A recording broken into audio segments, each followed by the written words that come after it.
Assalamualaikum warahmatullahi wabarakatuh. Alhamdulillahirrabbilalamin. Bagaimana kabarnya Bapak hari ini? Semoga selalu dalam sehat dan kita selalu dalam lindungan Allah Subhanahu wa taala. Baiklah Bapak, hari ini kita akan belajar tematik tema 2 mata pelajaran bahasa Indonesia. Silahkan anak Bapak buka buku paket tema 2-nya halaman 66 ya. Di sini ada sebuah cerita fiktif. Cerita fiktif itu artinya cerita yang tidak nyata ya anak Bapak. Pada cerita di sini berjudul Kisah Semut dan Merpati. Cerita ini ada 5 buah paragraf. 1, 2, 3, 4, 5. Oke, akan Bapak ceritakan cerita dari Kisah Semut dan Merpati. Paragraf pertama yaitu pada suatu hari ada seekor semut yang sedang berjalan-jalan mencari makan di pinggir sungai. Seperti biasa, dia berjalan dengan riang dan karena kurang hati-hati, tiba-tiba ia terjatuh ke dalam sungai. Jadi, semut tadi terpleset dan jatuh ke dalam sungai. Paragraf kedua, arus sungai menghanyutkannya. Semut itu timbul tenggelam dan kelelahan. Ia berusaha untuk menepi, tetapi tidak berhasil. Seekor burung merpati kebetulan bertengger di ranting pohon yang melintang di atas sungai. Melihat semut yang hampir tenggelam dan dia pun merasa iba. Nah, jadi ini gambarnya Bapak.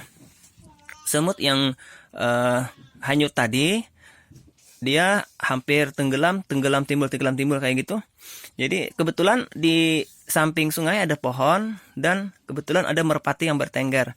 Setelah itu merpati ini iba atau kasihan. Iba itu sama juga dengan kasihan ya Bapak. Dia kasihan melihat semut yang hampir tenggelam. Kita lanjut ke paragraf ketiga. Burung merpati ini memetik daun dan menjatuhkannya di dekat semut. Jadi cara burung merpati itu menolong si semut adalah dia memetik daun dan menjatuhkannya di dekat semut. Semut merayap naik ke atas daun. Akhirnya ia berhasil menyelamatkan dirinya dengan bantuan daun tersebut dan mendarat di tepi sungai. Paragraf keempat. Tidak lama kemudian sang semut melihat seorang pemburu burung sedang mengendap-endap berusaha mendekati burung merpati yang telah menolongnya tadi.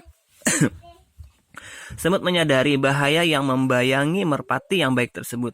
Ia segera berlari mendekati pemburu dan menggigit kaki sang pemburu. Jadi si semut tadi ingin menolong balik si merpati ya yang telah menolongnya tadi. Paragraf kelima. Pemburu itu kesakitan dan terkejut. Ia mengibaskan ranting yang tadinya akan digunakan untuk menangkap burung. Burung merpati menyadari keberadaan pemburu yang sibuk mengibas-ngibaskan ranting.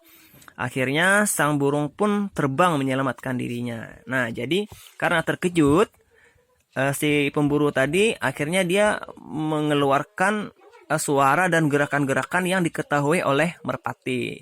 Oleh karena itu, akhirnya merpati terbang dan terbebas dari si pemburu. Nah, begitu ceritanya Bapak. Pesan moral dari cerita Kisah Semut dan Merpati ini adalah, anak Bapak sekalian, perhatikan, apabila kita melihat orang lain berada dalam kesusahan, maka hendaknya kita menolong orang tersebut. Ya, Bapak ulang sekali lagi. Apabila kita melihat orang lain berada dalam kesusahan, maka hendaknya kita menolong orang tersebut. Sama seperti kisah semut dan merpati ini. Semutnya berada dalam kesusahan, maka merpatilah yang menolongnya.